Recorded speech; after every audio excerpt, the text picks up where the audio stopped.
क्या आपने कभी अपनी कहानी को ऐसे फ्रेमवर्क में डालना चाहे जो ऑडियंस को शुरू होते ही हुक कर ले, ऐसे पकड़ ले कि आगे क्या होने वाला है मुझे देखना है, अरे ये हो गया ये हो गया ये हो गया, edge of a seat filler हो या लाफ्टर कॉमेडी हो, वो देखना बंद ना कर सके, वो पलक ना झपका पाए? अगर ऐसा है तो आप आए हो बिल्कुल सही वीडियो में, क्योंकि आज हम बात करने वाले हैं स्क्रीन राइटिंग के कुछ ऐसे फंडामेंटल टेक्निक्स के बारे में जो आप यूनिवर्सली अप्लाई कर सकते हो और जिसको समझने के बाद आप अपनी कहानियों को और बेहतर तरीके से निखार पाओगे।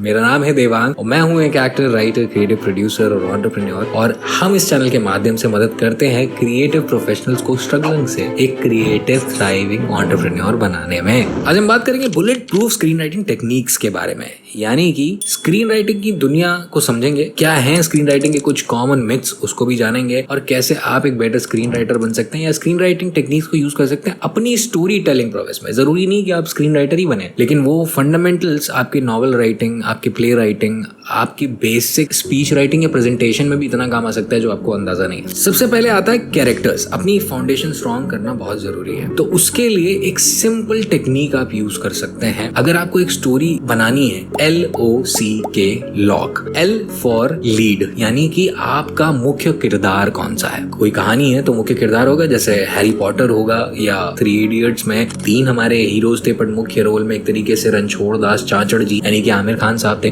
तो कोई एक मुख्य किरदार होता है। अब वो कैसे डिटरमाइन होता है, क्यों प्रोटैगनिस्ट को प्रोटैगनिस्ट कहा जाता है? वो ऐसे डिफाइन होता है कि प्रोटा और एग्नी ये 2 वर्ड्स हैं, तो जो प्रथम प्रोटैग और एग्नी यानी कि दर्द, सबसे ज्यादा पहले दर्द और सबसे ज्यादा बड़ा दर्द जिसका एक कहानी में है, वही उस कहानी का सबसे बड़ा पात्र है, यानी कि मुख्य पात्र है। जब आपने लीड फिगर आउट कर लिया कि किसकी कहानी है, उसके बाद हम आएंगे ऑब्जेक्टिव पे कि उसको चाहिए क्या। जैसे लगान फिल्म में भुवन, जो कि गाँव के वो रांझना बने हुए थे, उन्होंने शर्त लगा ली 3 गुना लगान ना भरने के लिए, मैच खेल के अंग्रेजों को उनके ही खेल में हराएंगे। तो उनका गोल क्या था? उनका गोल था अंग्रेजों के साथ मैच खेल के उनको हराना। ये हो गया ऑब्जेक्टिव। अब आते हैं कॉन्फ्लिक्ट में। कॉन्फ्लिक्ट आया यानी कि उनकी चुनौती क्या है, क्योंकि ड्रामा तभी बनता है जब कॉन्फ्लिक्ट होता है। एक इंसान को चाहता है, दूसरा इंसान को चाहता है, ये दोनों जो चाहते हैं वो एक दूसरे से विपरीत है, इसीलिए कॉन्फ्लिक्ट है। तो लगान में कॉन्फ्लिक्ट क्या था? लगान में कॉन्फ्लिक्ट वो खुद अंग्रेज थे, क्योंकि उन लोगों के पास सारी पावर थी, रिसोर्सेज थी, टेक्निक्स थी, उनके फेवर में पूरा सिस्टम था,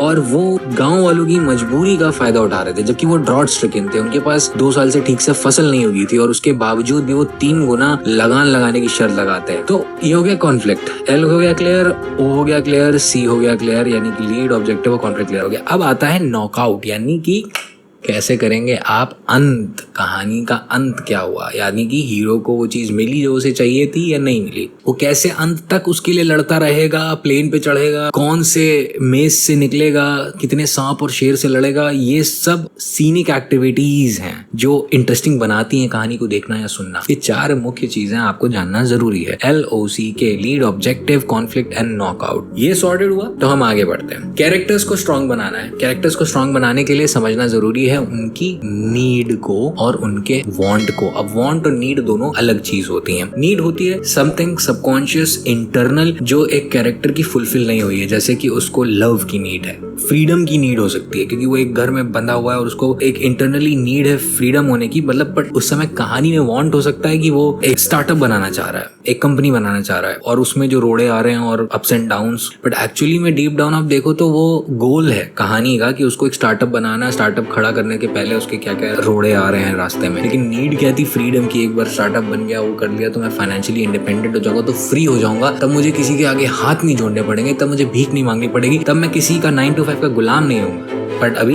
आप स्टार्ट कर रहे हो तो बिल्कुल सिंपल स्टर्म में समझो कि आपको एक गोल होना जरूरी है। यही है एक अच्छी कहानी और पात्र जो बनाता है उसको निर्धारित करता है। कैरेक्टर्स के खुद के फ्लॉज होंगे, कैरेक्टर्स के खुद की कुछ क्वालिटीज होंगे। हर इंसान जिसको आप जानते हैं उसकी कुछ बहुत अच्छी क्वालिटीज होंगी। कोई ड्रेस बहुत अच्छे से तैयार होके बहुत आता है, बहुत एफर्ट डालता है, कोई बोलता बहुत अच्छे से है, बहुत मधुर आवाज में बोलता है, लेकिन हो सकता है वो बहुत झूठ भी बोलता है, ये उसका फ्लॉ हो सकता है। जो इंसान बहुत ही स्वीटली बात करता है लेकिन वो झूठ बोलता है, ये अपने आप में एक आयरनी हो गई। तो एक इंटरेस्टिंग कैरेक्टर ट्रेड बन गया, मजा आएगा हमें देखने के लिए ऐसा इंसान को। अब ऐसे ही लायर लायर का कॉन्सेप्ट बन गया था जिम कैरी की मूवी कि भाई ऐसा कौन सा इंसान है राइटर ने सोचा है जो सबसे ज्यादा झूठ बोलता है, वकील सबसे ज्यादा झूठ बोलते हैं। इस चक्कर में उन्होंने उस कैरेक्टर को ऑक्यूपेशन दे दी वकील की, ताकि जो भी उसके वर्ल्ड को हम सेट कर रहे हैं कहानी में वो उसको और इंटरेस्टिंग बनाया जाए। फिर क्या किया, नया ट्विस्ट की कहानी का मेन प्लॉट बनाया आयरनिक ट्विस्ट के साथ। कैसा कि सोचो जो इंसान अपने लाइवलीहुड के लिए रोज झूठ बोलता है और बिना झूठ बोले उसका लाइवलीहुड होगा ही नहीं, क्योंकि वो क्लाइंट्स के लिए केस लड़ रहा है भाई, उसको केस जिताना है। वो सच बोल के जिताए, झूठ बोल के जिताए, अंत में उसकी जेब में पैसे तभी आएंगे जब वो केस जिताएगा, और केस जिताने के लिए उसे जो बोलना पड़ेगा वो बोलेगा। उसके बच्चे ने मन्नत मांग ली कि हे यूनिवर्स, काश मेरे पापा झूठ ना बोले। वो मन्नत सच हो गई, और वो इंसान जो झूठ बोल के अपना सब कुछ टॉप लेवल पे चला रहा था, वो एक दिन के लिए बिल्कुल झूठ नहीं बोल सकता, और उसकी वजह से उसकी जिंदगी की वाट लग जाती है, और अल्टीमेटली वो अपने आप में सच बोलने के लिए अपने रिश्तों की वैल्यू रखने की वैल्यू सीखता है। यानी कि इसके बाद एक कोर फंडामेंटल इंपॉर्टेंट चीज एक कहानी का होता है, वो है एक कैरेक्टर का आर्क। कैरेक्टर शुरू करता है एक जगह से जहाँ पे उसको नहीं पता उसके बारे में बहुत कुछ, बट वो जब खत्म होती है कहानी तब तक इस जर्नी के थ्रू, उस कहानी के थ्रू ही, दौरान ही होने वाली एक्टिविटीज के थ्रू ही और मैच्योर करता है, ग्रो करता है, और अपने फ्लॉज और कमियों को दूर करके उन स्किल्स को एक्वायर करके आगे बढ़ता है और सीखता है और एक नए धड़ल्ले पे आ जाता है। अगर ये चेंज ऑफ आर्क नहीं होगा तो हमें एक सेटिस्फाइंग एंडिंग प्रोबेबली ना मिले। नीड्स, वांट्स, ये 4-5 चीजें आपको ध्यान रखनी कैरेक्टर को क्राफ्ट करते वक्त। अगर आपने ये समझ लिया, आप बना लोगे फॉडो स्क्रीन प्ले। टिप्स, टेक्निक्स आपको बहुत सारी बुक्स में मिल जाएंगी। 2-3 बुक्स जो मेरी पर्सनल फेवरेट हैं मैं आपको रिकमेंड करना चाहूंगा अगर आप सीरियसली इंटरेस्टेड हो स्क्रीन राइटिंग सीखने में, because screen writing will help you a lot in understanding your craft.